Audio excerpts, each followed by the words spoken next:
We're here today to talk about Wednesday Season 2, Part 2. Is it a solid ending or does it fall flat? There will be some spoilers. Let's get to it.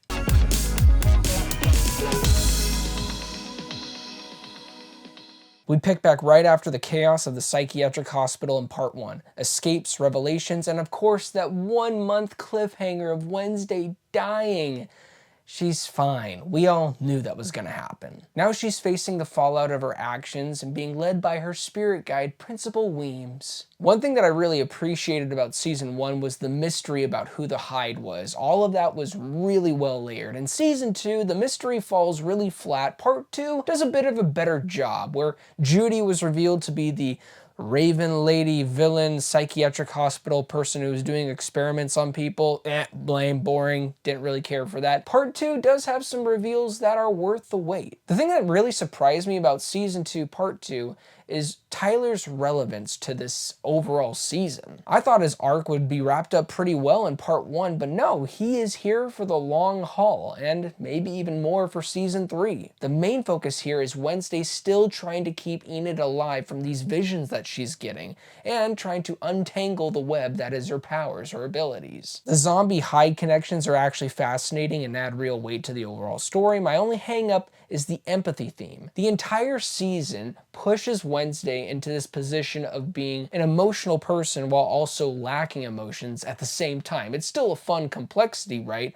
for a character like Wednesday, but it's still kind of redundant, especially in this 8-episode arc, going back and forth with all these feelings / lack of feelings, which can be entertaining at times. Found myself kind of questioning, would this character really be going out of their way for this other person? Maybe that's just me, and for a normal character that actually has empathy or is realizing they are lacking that and are willing to accept that they need more of that, that I can buy. But for Wednesday specifically, it's a bit hard of a concept for me to wrap my head around. Still, Jenna Ortega is a star in this role, and even when the script can feel a bit too teeny bopper, she makes it work. With that said, everybody does a great job in Part 2, and that's why I really dig this show overall. It's the characters, but also the mystery. The family lineage and Nevermore's history intertwine in ways that feel kind of epic. And yes, let's talk about the biggest elephant in the room. One of the reasons why people have been looking forward to this season is Lady Gaga. Is she in this season? Yes. You want to know how much she is in this season? 3 to 4 minutes. That's her screen time. I'll even tell you the episode that she's in, episode 6. Now, however, definitely some spoilers ahead for this. Where they end the series, I could see potential of her maybe playing another character.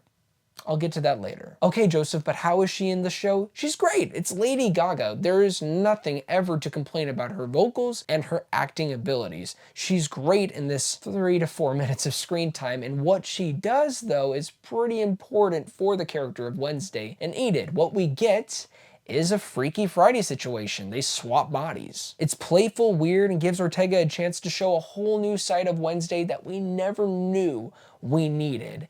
And that's the Enid version of Wednesday. Cringy, colorful, and all over the place. She's great in this episode especially. A big problem that I had with this season is that there was a lot of subplots going on. The morning song arc with Bianca and her mother drags. It's dull and doesn't feel essential, more like a speed bump. And that leads to my biggest gripe, and I love mysteries, but this mystery in specific regarding who is the villain was too much. Was it Judy? Was it Professor Dort? Was it Tyler? Was it actually Zombie Slurp, who happens to be Isaac, an old friend from the Addams family, and it's all a family affair and revenge? Too much happening. Instead of one clear menacing presence, the season juggles too many maybe villains, which muddles the impact. But how does it end, Joseph? Was it a good send-off? It does tie everything pretty well-rounded, and it got me interested to see what else they could do for a season 3. All the connections with Tyler, Tyler's mom, his uncle, I guess, and even Thing has a huge presence for this finale. Major spoiler warning, I'm going to be talking about the final moments in this episode for season 2, the finale. Wednesday receives Ophelia's diary, which is her aunt's diary, and as she's going through it, she gets a vision or a premonition or a moment that is actually happening where her grandmother goes to this door and opens it up, and what do you know? It's her Aunt Ophelia, but you never see the front of her face.